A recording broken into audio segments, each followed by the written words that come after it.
Sticking in England, though, I do want to highlight just a couple of the results that happened this week in Arsenal manhandling, babying Newcastle United 4-1. Wasn't even a contest. They've continued their rampant run of form that they've recently rediscovered, where they're just scoring goals left and right. It's very easy. It's very nice. It's very buttery for Arsenal offensively right now. And that's exactly what this game was. Newcastle had zero, and I mean zero chance in this match. Manchester City on the other side also getting 3 points, but a kind of very different affair for them against a very feisty Bournemouth, who at the death of the last 15-20 minutes maybe could have equalized. Honestly, they really went at Manchester City. If it wasn't for, I don't even want to say poor finishing, but just not finishing for Bournemouth, it could have been a 1-1 ending for that game, Manchester City Bournemouth. But City ultimately do come out on top. Foden getting the nice tap in, but even before that and after that, he was pulling the strings offensively for Manchester City. We highlighted him very recently. Phil Foden's definitely been probably the best Manchester City player this season. But either way, both teams getting 3 points, and the stage is set. They're now all on the same matches played. 2 points separates the top three. Yeah, it's so I think Liverpool 60, Man City 59, Arsenal 58, and you have Manchester City set to face off against Manchester United, I think, this weekend, followed by a matchup against Liverpool at Anfield, which will be a massive game. I think 2 weeks from now, I believe, is going to be an insane game to keep an eye on. But Arsenal, man, the fact they've stayed in it so far, I love it, because it's going to make, hopefully, it will make for one of the greatest showdowns we've seen in the Premier League so far. I'm scared, man. I'm scared to see what happens, because I just didn't expect it to be this tight, this late into the... Dude, we're in the last week of February. There's 2 months left of action, and then May's coming. There's, a game or two left? Yeah. This is going to be nail-biting football in England, and it's going to come down to the wire, man. Like, I'm scared for you, for Liverpool, for Jurgen Klopp, for every single player that's injured right now, hoping they get back, because Liverpool have done so well with the amount of injuries. Because, dude... You guys have a ton of injuries. Yeah. Fortunately, I think some of them definitely are coming back. Darwin, Mohamed Salah. I think are all coming this weekend. Perfect. Yeah. So I think it's going to really set up for an insane classic finish for the Premier League. Maybe one of the best we've ever seen. But, just to look at it, I was doing just a little bit of research to see what are other people saying. Who do they really think is going to win it? No one's saying anything. It's kind of crazy, man. But I think that's how we should approach it too. Just take it week by week, because all that we know is that these three teams are the best in the Premier League, and there's almost nothing that separates them. But that's just kind of crazy. The thing, what I have been seeing people say is Liverpool and Arsenal are one loss away from losing the league.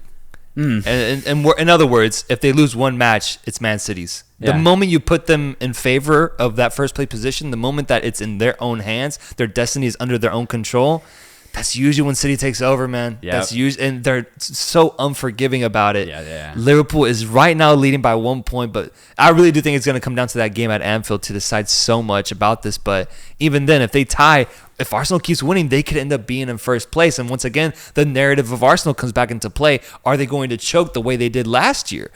So no matter who's at the top, the pressure is going to be unreal, man. It's going to be relentless. No Gundogan this time around for Manchester City, who stepped up big last year, man. The years prior. Who's that person going to be this time around?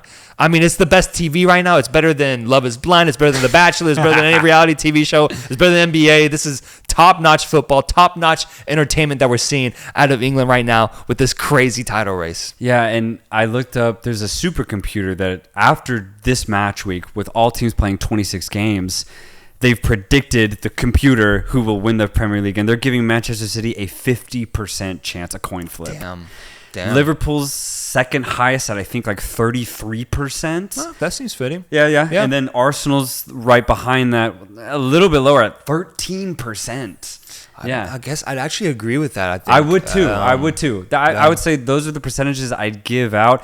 I still think City's going to win it, even though it's been very, very tight. They've won 7 matches only by 1 goal. That's kind of un-City like.